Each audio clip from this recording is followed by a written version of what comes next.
criatura no espelho. Desde criança, sempre tive medo de espelhos à noite. Minha avó dizia que os espelhos eram portais para outra dimensão e que nunca se devia encarar o próprio reflexo no escuro. Eu achava isso apenas um conto assustador até a noite em que tudo mudou. Eu tinha 22 anos e morava sozinho em um apartamento antigo no centro da cidade. Era um lugar pequeno, mas aconchegante, e o único item que eu trouxe da casa dos meus pais foi um enorme espelho de moldura dourada, herança da minha família. O espelho sempre ficava no corredor que levava ao meu quarto, e à noite eu evitava olhar diretamente para ele. Algo nele me incomodava. Numa madrugada, acordei com sede e fui até a cozinha. O apartamento estava em total silêncio, exceto pelo som distante de um relógio marcando as horas. Enquanto passava pelo espelho, senti um arrepio na espinha. Por algum motivo, parei e olhei meu reflexo. Foi quando percebi que algo estava errado. O reflexo demorou um segundo a mais para se mover. Pisquei os olhos, convencido de que era minha imaginação. Mas então, meu reflexo sorriu. Eu não tinha sorrido. Meu coração disparou e eu recuei alguns passos. No espelho, meu reflexo continuava sorrindo de uma maneira sinistra. Os olhos estavam mais escuros, fundos, quase como se não houvesse nada dentro deles. Então, ele moveu a mão para me cumprimentar. Corri para o meu quarto e bati a porta, tentando convencer a mim mesmo de que estava apenas delirando. Mas então, ouvi um barulho estranho. Um som úmido, como se alguém estivesse arranhando o vidro com unhas molhadas. O som vinha do espelho. Peguei meu celular e iluminei a porta. A luz tremia na minha mão suada. O som ficou mais alto, seguido por uma risada baixa e arrastada. Então, a porta do meu armário se abriu sozinha. Eu gritei. Saí correndo do apartamento e só voltei no dia seguinte com alguns amigos. Quando inspecionamos o espelho, ele estava normal. Nenhum sinal de arranhões, nenhuma marca. Mas quando um dos meus amigos tocou a superfície, ele ficou pálido e disse que sentiu algo frio, como se estivesse tocando gelo. Naquela noite, joguei o espelho fora. Mas até hoje, às vezes, quando passo por uma superfície refletora à noite, sinto que algo está me observando do outro lado.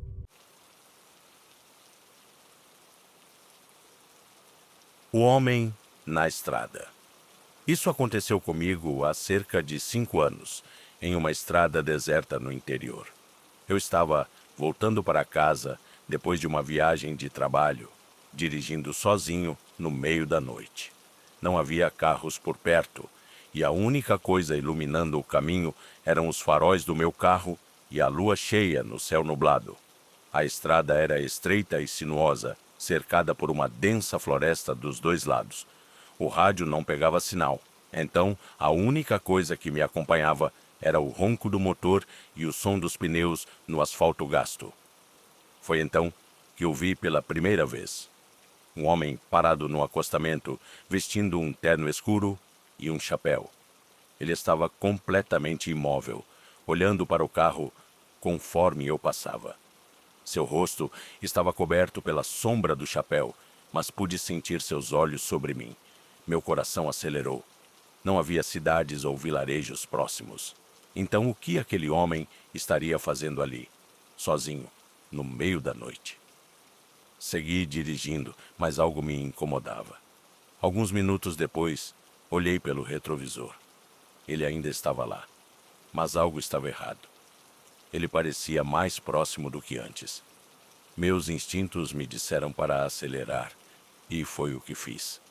Mas depois de mais alguns quilômetros, olhei novamente pelo espelho retrovisor. O homem agora estava no meio da estrada, parado. Mas dessa vez, ele não estava sozinho. Havia mais figuras ao lado dele. Todas vestiam roupas escuras, seus rostos ocultos pelas sombras da noite. O pânico tomou conta de mim. Pisei no acelerador, tentando sair dali o mais rápido possível. Mas então, senti algo gelado tocar minha nuca. Foi uma sensação horrível, como dedos finos e frios pressionando minha pele. Olhei para o banco de trás pelo espelho e quase perdi o controle do carro. O homem estava sentado no banco traseiro, seu rosto agora completamente visível. Mas não era um rosto humano. Seus olhos eram enormes e vazios, e sua boca estava aberta em um sorriso largo demais para ser natural. Gritei e virei o volante bruscamente. O carro saiu da pista e derrapou até parar no meio da estrada.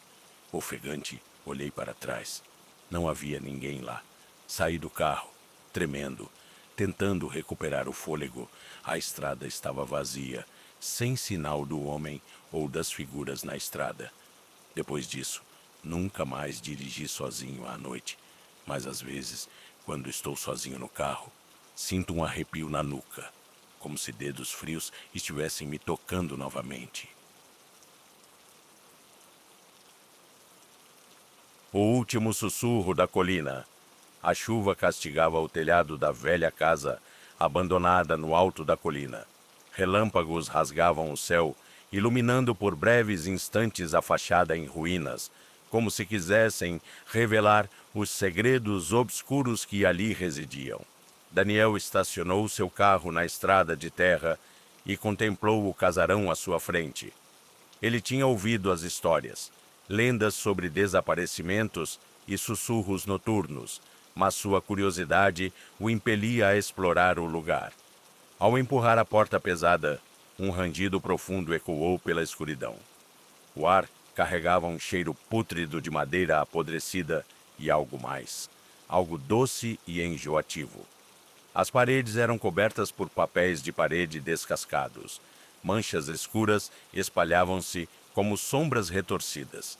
Daniel iluminou o ambiente com a lanterna, revelando móveis velhos cobertos de poeira e lençóis amarelados.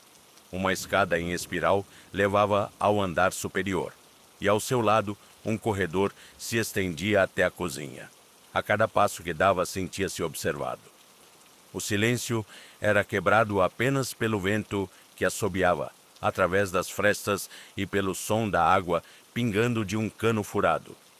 Ao passar pelo corredor, vislumbrou um espelho empoeirado e, por um instante, jurou ter visto um vulto atrás de si. Virou-se abruptamente, mas não havia nada além da escuridão. Decidiu subir as escadas, que rangeram sob seu peso. No topo, um longo corredor se estendia. Portas entreabertas revelavam quartos cobertos de decadência. Em um deles, encontrou um berço antigo. O móvel balançava levemente, como se alguém o tivesse tocado. Daniel sentiu um calafrio percorrer sua espinha. De repente, um choro infantil ecoou pela casa. Era baixo, quase um lamento. Seu coração disparou. O som parecia vir do porão. Descendo apressadamente, encontrou uma porta de madeira carcomida. Hesitou por um momento, mas algo o impulsionou a abrir. Lá dentro, a escuridão era absoluta. O fedor era sufocante, uma mistura de podridão e carne estragada. Ele acendeu sua lanterna, revelando degraus que mergulhavam nas trevas. Cada degrau que descia parecia levá-lo para fora da realidade. O choro continuava, agora mais nítido. No fundo do porão, encontrou um berço idêntico ao que vira no quarto. A madeira estava podre, coberta de marcas de garras. No colchão, um pequeno corpo retorcido jazia envolto em trapos escuros. A pele era acinzentada, os olhos, cavidades vazias que pareciam fitá-lo. Então, um sussurro preencheu o ambiente. Você veio tarde demais. A voz era fria, sem emoção. Daniel congelou. O berço começou a se balançar sozinho, cada vez mais rápido. Do teto, mãos esqueléticas emergiam, arranhando as paredes. Passos ecoaram atrás dele. Ao se virar, viu uma figura alta e encurvada, com olhos brancos brilhando na escuridão. Seus braços eram longos demais, seus dedos afiados como lâminas. A criatura abriu a boca revelando uma fileira de dentes serrilhados. Daniel tentou correr, mas seus pés estavam presos no chão. Sentiu algo tocar sua nuca, dedos gelados e úmidos. Um grito rasgou sua garganta, mas o som foi engolido pelo abismo que se abria ao seu redor. A última coisa que viu foi o rosto da criatura se aproximando, olhos vazios e famintos. Na manhã seguinte, a polícia encontrou seu carro abandonado na estrada. A casa continuava lá, silenciosa e impenetrável. Nenhum vestígio de Daniel foi encontrado. Apenas o eco de um choro infantil, misturado ao vento, ainda ressoava pela colina. Meses depois, um grupo de exploradores urbanos decidiu desafiar as lendas e entrou na casa. O tempo parecia ter parado ali dentro. Um deles, Juliana, encontrou o celular de Daniel no chão do porão. O aparelho estava com a tela rachada, mas ainda exibia uma gravação inacabada. Eles deram play. A filmagem tremia, mostrando a visão desesperada de Daniel, seu fôlego acelerado e o choro que vinha do berço. Tem algo aqui, algo me observando. Zrenia, murmurava sua voz trêmula. De repente, um grito cortou a gravação e a tela ficou escura. O grupo subiu apressado as escadas, mas a porta do porão bateu com força. Uma risada gélida ressoou pelas paredes. Algo os trancara lá dentro. A lanterna falhou, e no breu absoluto a voz sussurrou novamente. Agora é a vez de vocês. Na manhã seguinte, os moradores da vila vizinha relataram gritos vindos da colina durante a madrugada. A polícia foi chamada, mas nada encontraram, além da casa vazia e das mochilas dos exploradores abandonadas na entrada. O casarão, envolto por sombras e segredos, continuava esperando por sua próxima vítima. E assim, os sussurros da colina jamais cessaram.